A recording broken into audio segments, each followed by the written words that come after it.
ನಮಸ್ಕಾರ ವೀಕ್ಷಕರೇ, 2028ರ ವಿಧಾನಸಭಾ ಚುನಾವಣೆಗೆ ಮೂರು ರಾಜಕೀಯ ಪಕ್ಷಗಳು ತಮ್ಮದೇ ಆದ ರೀತಿಯಲ್ಲಿ ತಯಾರಿಗಳನ್ನ ನಡೆಸ್ಕೊತಾ ಇದ್ದಾವೆ. ರಾಜ್ಯದಲ್ಲಿ ಬಿಜೆಪಿ ಮತ್ತು ಜೆಡಿಎಸ್ ಮೈತ್ರಿ ಇದ್ದರೂ ಕೂಡ ಬಿಜೆಪಿಯ ನಾಯಕರುಗಳು ಸೈಲೆಂಟ್ ಆಗಿಲ್ಲ. ಇದಕ್ಕೆ ಸಾಕ್ಷಿ ಅನ್ನುವಂತೆ ಇತ್ತೀಚೆಗಷ್ಟೇ ಶಿವಮೊಗ್ಗ ಗ್ರಾಮಾಂತರದ ಮಾಜಿ ಶಾಸಕರಾಗಿರುವಂತಹ ಕೆ.ಬಿ. ಅಶೋಕ್ ನಾಯಕ್ ಅವರ ಹುಟ್ಟುಹಬ್ಬದ ಕಾರ್ಯಕ್ರಮದ ಪೋಸ್ಟ್ ಒಂದನ್ನ ಶಿವಮೊಗ್ಗ ಸಂಸದರಾಗಿರುವಂತಹ ಬಿ.ವೈ. ರಾಘವೇಂದ್ರ ಅವರು ಮಾಡಿದ್ರು. ಶಿವಮೊಗ್ಗ ಗ್ರಾಮಾಂತರದ ಹರಿಕಾರ, ಅಭಿವೃದ್ಧಿಯ ಹರಿಕಾರ ಕೆ.ಬಿ. ಅಶೋಕ್ ನಾಯಕ್ ಅವರಿಗೆ ಹುಟ್ಟುಹಬ್ಬದ ಶುಭಾಶಯಗಳು ಅಂತ ಕಾರ್ಯಕ್ರಮದಲ್ಲಿ ಪಾಲ್ಗೊಂಡಿದ್ರು. ಶಿವಮೊಗ್ಗ ಗ್ರಾಮಾಂತರದ ವಿಚಾರಕ್ಕೆ ಬರೋದಾದರೆ, ಶಾರದಾ ಪೂರ್ಯ ನಾಯಕ್ ಜೆಡಿಎಸ್ ನ ಶಾಸಕಿ, ಜೆಡಿಎಸ್ ನ ಅಧಿನಾಯಕ ಅಂತೂ ತಪ್ಪಾಗೋದಿಲ್ಲ. ಯಾಕಂದ್ರೆ ಇಡೀ ರಾಜ್ಯದಲ್ಲಿ ಜೆಡಿಎಸ್ ನಿಂದ ಇಬ್ಬರೇ ಮಹಿಳಾ ಶಾಸಕರಿರೋದು. ಅದರಲ್ಲಿ ಸೀನಿಯರ್ ಶಾರದಾ ಪೂರ್ಯ ನಾಯಕ್, ಇನ್ನೊಬ್ರು ದೇವದುರ್ಗ, ರಾಯಚೂರು ಜಿಲ್ಲೆ ದೇವದುರ್ಗ ವಿಧಾನಸಭಾ ಕ್ಷೇತ್ರದಲ್ಲಿ ಕರೆಮ್ಮ ನಾಯಕ್. ಶಾರದಾ ಪೂರ್ಯ ನಾಯಕ್ 2ನೇ ಬಾರಿಗೆ ಶಾಸಕಿ, ಸೀನಿಯರ್ ಜೆಡಿಎಸ್ ನಲ್ಲಿ. ಒಂದ್ ರೀತಿ ಶಿವಮೊಗ್ಗ ಗ್ರಾಮಾಂತರ ವಿಧಾನಸಭಾ ಕ್ಷೇತ್ರ ಅಂತ ಬಂದ್ರೆ ಜಾತಿಗಳನ್ನ ಬಿಟ್ಟುಬಿಡಿ, ಪಕ್ಷಾತೀತವಾಗಿ ಎಲ್ಲರೂ ಒಪ್ಪುವಂತಹ ನಾಯಕಿ ಅದು ಶಾರದಾ ಪೂರ್ಯ ನಾಯಕ್. ನೀವು ಜೆಡಿಎಸ್ ಇಂದ ಬರ್ತೀರಾ, ಆಬ್ವಿಯಸ್ಲಿ ಜೆಡಿಎಸ್ ನ ಶಾಸಕಿ, ಜೆಡಿಎಸ್ ಅವರು ಒಪ್ಕೊಳ್ಳೇಬೇಕು. ಬಿಜೆಪಿ ಅಂತ ಬರ್ತೀರಾ, ಬಿಜೆಪಿ ಮೈತ್ರಿ ಇದೆ. Even ಸಂಸದರಾಗಿರುವಂತಹ B Y. ರಾಘವೇಂದ್ರ ಅವರು ಕೂಡ ಗೌರವಯುತವಾಗಿ ಶಾರದಾ ಪೂರ್ಯ ನಾಯಕ್ ಮೇಡಮ್ ಅವ್ರನ್ನ ಮಾತಾಡಿಸ್ತಾರೆ. ಏನಾದ್ರು ಕೆಲಸಗಳು, ಮತ್ತೊಂದು ಮಗದೊಂದು, ಒಳ್ಳೆ ಅನ್ಯೋನ್ಯ ಭಾವನೆ, ಸಂಬಂಧ, ಅನ್ಯೋನ್ಯತೆ ಇದೆ. ಇನ್ನು ಕಾಂಗ್ರೆಸ್ ವಿಚಾರಕ್ಕೆ ಗೊತ್ತೀರಾ, ಜಿಲ್ಲಾ ಉಸ್ತುವಾರಿ ಸಚಿವರು ಮಧು ಬಂಗಾರಪ್ಪ ಅವರು ಕೂಡ ಹಿಂದೆ ಜೆಡಿಎಸ್ ಅಲ್ಲಿ ಇದ್ದವರು.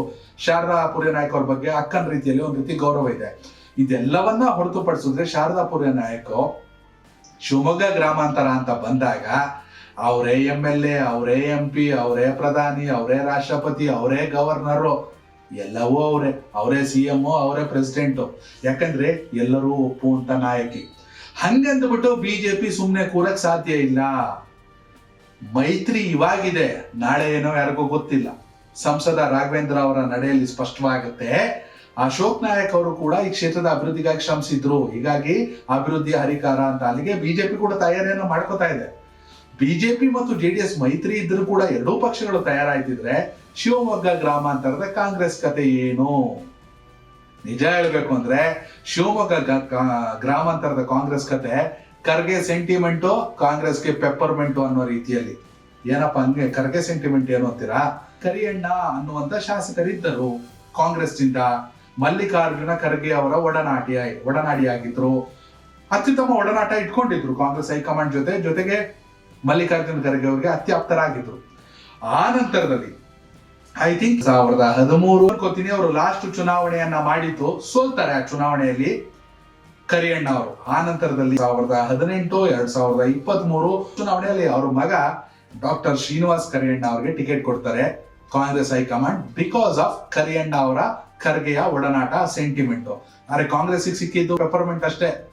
ಖರ್ಗೆ ಸೆಂಟಿಮೆಂಟು, ಕಾಂಗ್ರೆಸ್ಗೆ ಪೆಪ್ಪರ್ಮೆಂಟು.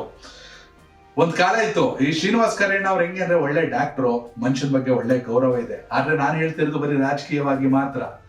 ಅದೇನೋ ಅಂತಿದ್ರಲ್ಲ, ಇಂದಿರಾ ಗಾಂಧಿ ಕಾಲದಲ್ಲಿ ಲೈಟ್ ಕಂಬ ನಿಲ್ಸ್ಬಿಟ್ರು ಕಾಂಗ್ರೆಸ್ ಗೆದ್ದು ಬಿಡುತ್ತೆ, ಕತ್ತೆ ನಿಲ್ಸೋರು ಕಾಂಗ್ರೆಸ್ ಗೆದ್ದು ಬಿಡುತ್ತೆ ಅನ್ನೋ ಲೆಕ್ಕಾಚಾರದಲ್ಲಿ ರಾಜಕೀಯ ಮಾಡ್ತಾರೆ. ಬೆಂಗಳೂರಲ್ಲಿ ಇರ್ತಾರೆ, ಚುನಾವಣೆ ಹತ್ರ ಬಂದಾಗ ಹೋಗಿ ಶಿವಮೊಗ್ಗದಲ್ಲಿ ಕಾಣಿಸ್ಕೊತಾರೆ. ಅದೇನು ಅವ್ರ ಅದೃಷ್ಟನೋ ಪಾರ್ಟಿ ದುರದೃಷ್ಟನೋ, ಕಳೆದ ಚುನಾವಣೆಯಲ್ಲಿ ಅವ್ರಿಗೆ ಟಿಕೆಟ್ 35,000, 37,000, 17,000, 25,000, ಇಷ್ಟೇ ಅವ್ರ ಕೆಪಾಸಿಟಿ. ಕರಿಯಣ್ಣ ಅವರು ಕೂಡ 2008ರಲ್ಲಿ ಡಿಲಿಮಿಟೇಷನ್ ಆಗಿ ಶಿವಮೊಗ್ಗ ಗ್ರಾಮಾಂತರ ವಿಧಾನಸಭಾ ಕ್ಷೇತ್ರ ಅಂತ ಬಂದಾಗ ಅಲ್ಲಿ ವೋಟ್ ವೈಸ್ ಅಂತ ಬಂದಾಗ ಅಹಿಂದ ವೋಟ್ಗಳೇ ಜಾಸ್ತಿ ಇದೆ. ಯಾರು ರಿಸಲ್ಟ್ ಮಾಡಕ್ ಆಗಲ್ಲ. ಯಾಕಂದ್ರೆ 2008ರಲ್ಲಿ ಕೆ.ಜಿ. ಕುಮಾರಸ್ವಾಮಿ ಅವರ ವಿರುದ್ಧ ಸೋಲ್ತಾರೆ. 2013ರಲ್ಲಿ ಶಾರದಾ ಪೂರ್ಯ ನಾಯಕ್ ಎಂಟ್ರಿ ಕೊಡ್ತಾರೆ, ಅವರು ಶಾರದಾ ಪೂರ್ಯ ನಾಯಕ್ ವಿರುದ್ಧ ಸೋಲ್ತಾರೆ. ಆ ನಂತರದಲ್ಲಿ 2018ರಲ್ಲಿ ಅಶೋಕ್ ನಾಯಕ್ ಅವ್ರ ವಿರುದ್ಧ ಸೋಲ್ತಾರೆ ಶ್ರೀನಿವಾಸ್ ಕರಿಯಣ್ಣ. ಮತ್ತೆ 2023ರಲ್ಲಿ ಮತ್ತೆ 3ನೇ ಪ್ಲೇಸ್ ಶಾರದಾ ಪೂರ್ಯ ನಾಯಕ್ ಗೆಲ್ತಾರೆ, ಅಶೋಕ್ ನಾಯಕ್ 2ನೇ ಪ್ಲೇಸ್ ಹೋಗ್ತಾರೆ, ಶ್ರೀನಿವಾಸ್ ಕರಿಯಣ್ಣ 3ನೇ ಪ್ಲೇಸ್ ಹೋಗ್ತಾರೆ. ಹೀಗಾಗಿ ಈ ಎಲ್ಲಾ ಲೆಕ್ಕಾಚಾರಗಳನ್ನ ನೋಡಿದಾಗ ಕಾಂಗ್ರೆಸ್ ಏನಾದ್ರೂ ಅದೃಷ್ಟ ಪರೀಕ್ಷೆಯನ್ನ 2028ಕ್ಕೆ ಮಾಡಬೇಕು.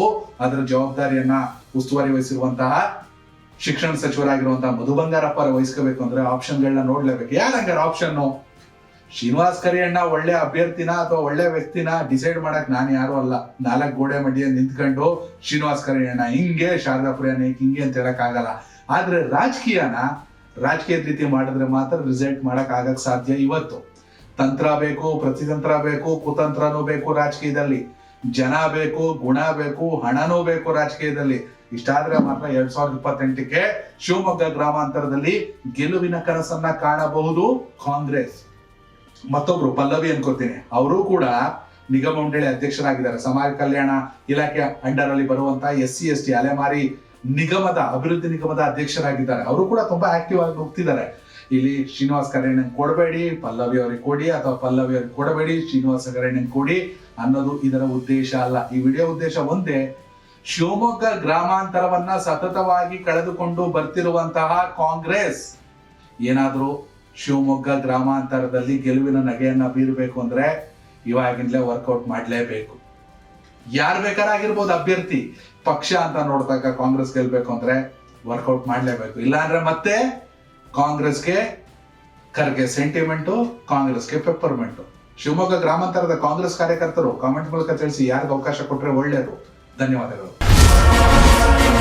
ಕನೆಕ್ಟ್ ಕರ್ನಾಟಕ, ಇದು ನಿಮ್ಮ ನೆಟ್ವರ್ಕ್.